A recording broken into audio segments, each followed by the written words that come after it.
राधे राधे। जय श्री कृष्ण। आज के इस वीडियो में आप जानेंगे कि इस साल 2025 में राधा अष्टमी कब है, क्या है तिथि, पूजा विधि और महत्व। साथ ही जानेंगे कि राधा अष्टमी पर आपको क्या करना चाहिए और क्या नहीं। राधा अष्टमी पर आपको भोग में क्या अर्पित करना चाहिए, ये सारी जानकारी आज के इस वीडियो में हम देने वाले हैं। तो आपसे अनुरोध है कि वीडियो को पूरा जरूर देखिएगा और वीडियो अच्छी लगे तो लाइक, शेयर और सब्सक्राइब करना मत भूलिए। देखिए, भादो महीने के शुक्ल पक्ष की अष्टमी तिथि को हर साल राधा अष्टमी का पावन पर्व मनाया जाता है। इसी दिन राधा रानी का जन्म हुआ था। जैसे कि श्री कृष्ण जन्माष्टमी का अपना एक विशेष महत्व होता है, वैसे ही राधा अष्टमी पे भी भक्तों के लिए बहुत ही पूजनीय और खास दिन होता है। यह त्योहार जन्माष्टमी के 15 दिन बाद आता है और मथुरा, वृंदावन और बरसाना जैसे स्थानों पर बड़े ही उत्साह और भक्ति भाव के साथ इसे मनाया जाता है। इस दिन महिलाएं व्रत रखती हैं और अपने घर में सुख शांति, परिवार की उन्नति और संतान की लंबी उम्र के लिए राधा रानी के साथ भगवान श्री कृष्ण की पूजा भी की जाती है। मान्यता है कि इस दिन श्रद्धा और विधि विधान से राधा अष्टमी जी की पूजन करने से जीवन में खुशहाली आती है और महिलाओं को अखंड सौभाग्य का वरदान प्राप्त होता है। आइए जानते हैं कि इस साल राधा अष्टमी कब है, क्या है तिथि और शुभ मुहूर्त। देखिए, राधा अष्टमी का पावन पर्व बड़ी ही श्रद्धा और भक्ति भाव के साथ मनाया जाता है। यह दिन राधा रानी के जन्म उत्सव के रूप में मनाया जाता है, जो कि भगवान श्री कृष्ण की अनन्य प्रेमिका और उनकी आराध्य शक्ति मानी जाती हैं। अष्टमी तिथि की शुरुआत 30 अगस्त की दोपहर 10:46 पर हो जाएगी और इस तिथि का समापन 1 सितंबर की सुबह 12:57 पर होगी। ऐसे में जो राधा अष्टमी का पावन पर्व है वो 31 अगस्त दिन रविवार को मनाया जाएगा। इस विशेष अवसर पर भक्तगण व्रत रखते हैं और राधा कृष्ण की पूजा करते हैं और भक्ति भाव से भरे आयोजन में भाग लेते हैं।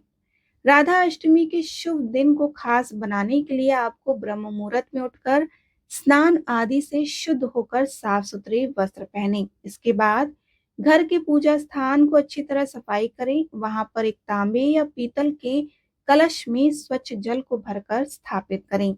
अब एक चौकी लें, उस पर पीले या लाल रंग का साफ कपड़ा बिछाएं और इस चौकी पर राधा रानी और भगवान श्री कृष्ण की मूर्ति या तस्वीर को प्रेम पूर्वक स्थापित करें। इसके बाद राधा जी को पंचामृत और गंगा जल से स्नान कराएं। सुंदर वस्त्र, फूल, मालाएं और आभूषण अर्पित कर उनका श्रृंगार करें।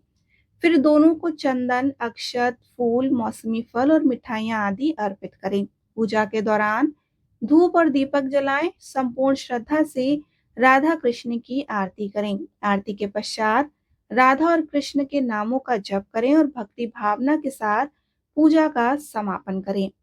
देखिए, राधा अष्टमी के दिन बहुत ही शुभ और पुण्यदायी माना जाता है। इस दिन राधा रानी और भगवान श्री कृष्ण की पूजा करने से व्यक्ति को वही फल प्राप्त होता है जो जन्माष्टमी व्रत के पूजन से मिलता है। तो इस दिन कुछ विशेष उपाय और श्रद्धा पूर्वक और नियम पूर्वक किए जाते हैं, तो राधा कृष्ण की कृपा आप पर शीघ्र ही प्राप्त होती है।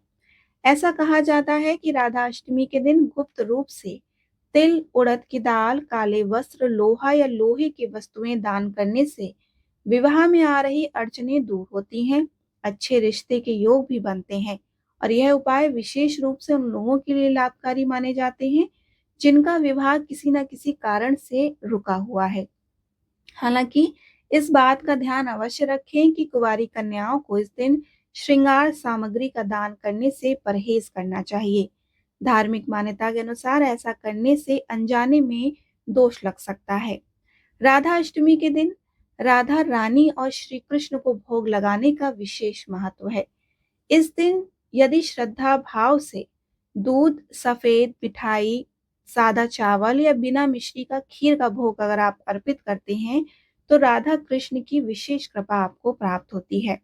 ऐसा करने से न केवल मनोकामनाएं पूर्ण होती हैं बल्कि जीवन में सुख, प्रेम और सौभाग्य भी बढ़ता है। भोग अर्पण करते समय श्रद्धा और भक्ति का ध्यान अवश्य रखें। राधा अष्टमी का पर्व हर साल भक्ति और प्रेम के रंगों से सरोवर होकर मनाया जाता है। जैसे कि जन्माष्टमी श्री कृष्ण के जन्म की खुशी में मनाया जाता है, ठीक वैसे ही राधा अष्टमी राधा रानी के प्राकट्य को समर्पित होती है। इस दिन राधा और श्री कृष्ण के दिव्य प्रेम का स्मरण किया जाता है, जो कि सांसारिक प्रेम से परे और आत्मिक जुड़ाव का प्रतीक है। राधा और कृष्ण का संबंध महज दो आत्माओं का मिलन नहीं, बल्कि आत्मा और परमात्मा के एक होने का प्रतीक है। राधा को जीवात्मा माना जाता है, वहीं श्री कृष्ण को परमात्मा। इसीलिए जब इन दोनों का नाम लिया जाता है तो साथ में राधा कृष्ण कहा जाता है, क्योंकि वे एक दूसरे से कभी अलग होते ही नहीं। राधा अष्टमी का व्रत रखने से जीवन में सुख, शांति, समृद्धि और भक्ति की वृद्धि होती है। इस दिन श्रद्धा और नियम पूर्वक व्रत करने से व्यक्ति की सभी बाधाएं दूर होती हैं, भौतिक इच्छाएं पूरी होती हैं, आत्मा को शांति और मोक्ष की प्राप्ति होती है। ये भी माना जाता है कि इस दिन राधा रानी की पूजा करने से, देवी शक्ति के स्वरूपों का स्मरण करने से मन की नकारात्मकता दूर होती है और व्यक्ति को आध्यात्मिक शांति की अनुभूति होती है।